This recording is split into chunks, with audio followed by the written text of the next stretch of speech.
Are women worse at chess? In my opinion, the answer is no.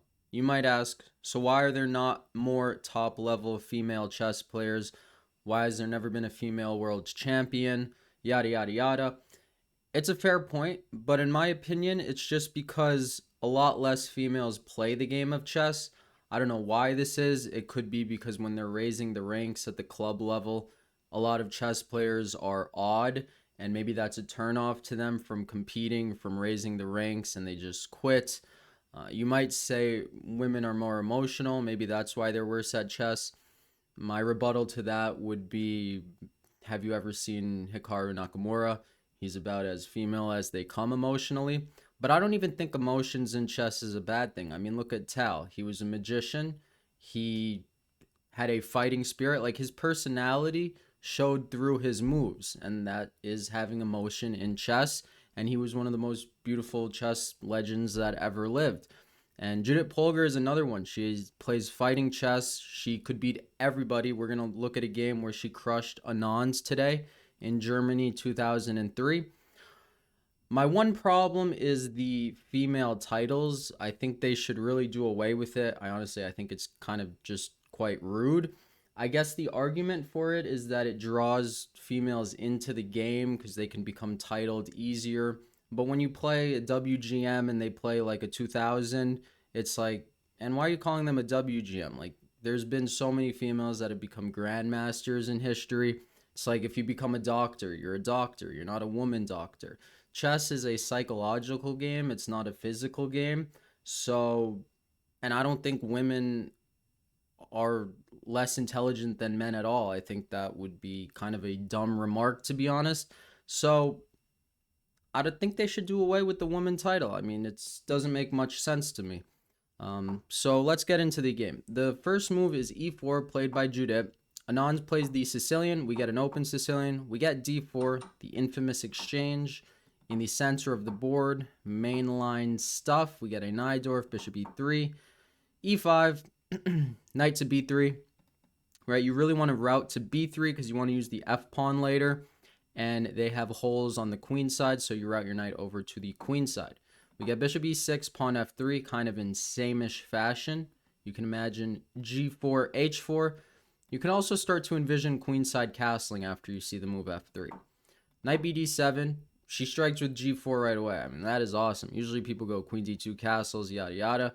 This is really knowing where you stand on the board. On g5, I mean, kicking the knight out. Let's go. Knight to h5, queen d2, rook to c8. Be wary of these sacks when you're facing the Sicilian, right? Rook takes knight.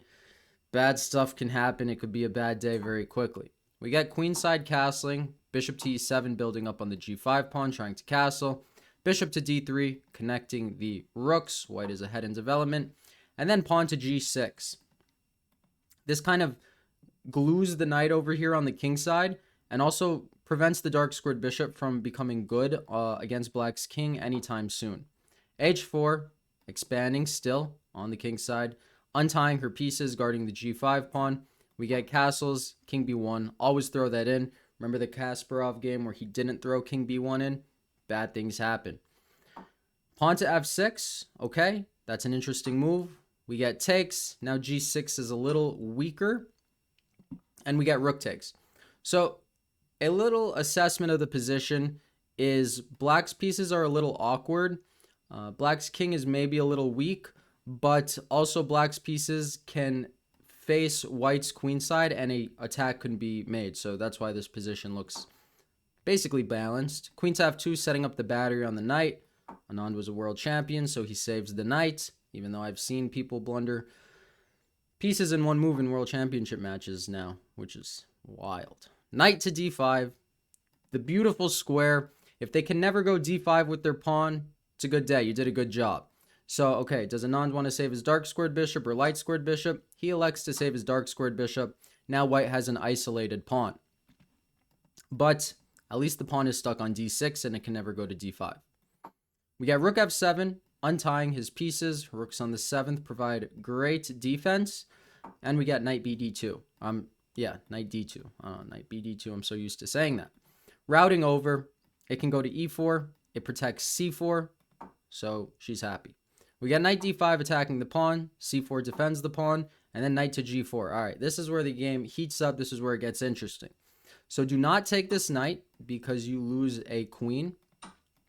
So she goes queen to g1, getting out of the pin. Anand picks up the bishop. She picks up the knight. And then he picks up the h-pawn. But this was all part of her plan. I don't know if he walked into a little bit of trap or miscalculated or just determined the position incorrectly in his head. But knight e4, jumping the knight into the center of the board, we get knight to f4 and find the brilliancy. Rook takes h4. Only move for advantage. The point is if queen takes, we would get knight takes d6. White's now has a passed pawn that's very far up the board. The e-pawn is weak, and you're going to collect back the material with this fork. And then either you're going to have a bishop versus knight imbalance on an open board, which you're happy about, or they'll trade off and you have the better major piece endgame. So we got knight to g2, very complicated. This is now also a fork. Queen to h6, gluing on the h file. What is happening? Much stuff is happening. We got knight takes, but let's look at queen takes. Had he gone queen takes, we would get queen takes, knight takes, knight takes, a lot of trades, simplification. But then pawn d6, no one's really stopping this pawn. If rook d7, you'd get like c5, bishop e4, and you're going to crash through. There could even be sacrifices with bishop takes d7 threatening to promote. This knight is essentially just out of the game. So Anand elects to take with the knight instead. We get knight to g5, a beautiful move. I mean, this is a Polgar position, right? Everything open, aiming at the king, amazing. Knight takes f3, knight takes rook, queen f6. Defending the rook, attacking the rook. He couldn't take with the king because of queen takes h7, and now we get queen to h3. Still eyeing at the knight, but also eyeing at the rook. So this knight is immune. We get rook to f8. Okay, knight to h6 check. The king's in a little bit of a mating box. And then queen to d7. So according to the almighty engine that no one likes, she should have went knight to g4. But I do like queen to d7. She might have missed pawn to e4. And the point is that after bishop takes pawn, there would be this amazing knight to d2 check. Absolute cold shower. This is a fork, as you could see. And then what happens if rook takes d2? White is getting checkmated. With queen to f1, queen takes c4. Wherever this guy moves, you get mated with rook f1. So it's a mating box. So e4 was a little bit of a cold shower. But again, she just consolidated and went right back to business. She's like, I'm still slightly better. I'm sure she knew that.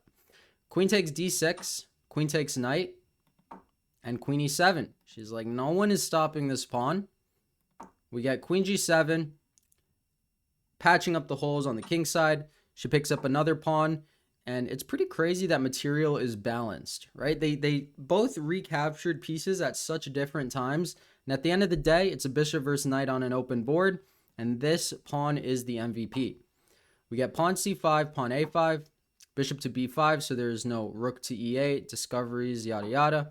Pawn to g5, pawn d6. Past pawns deserve to be pushed. As a last-ditch effort, Anand goes for the queen trade.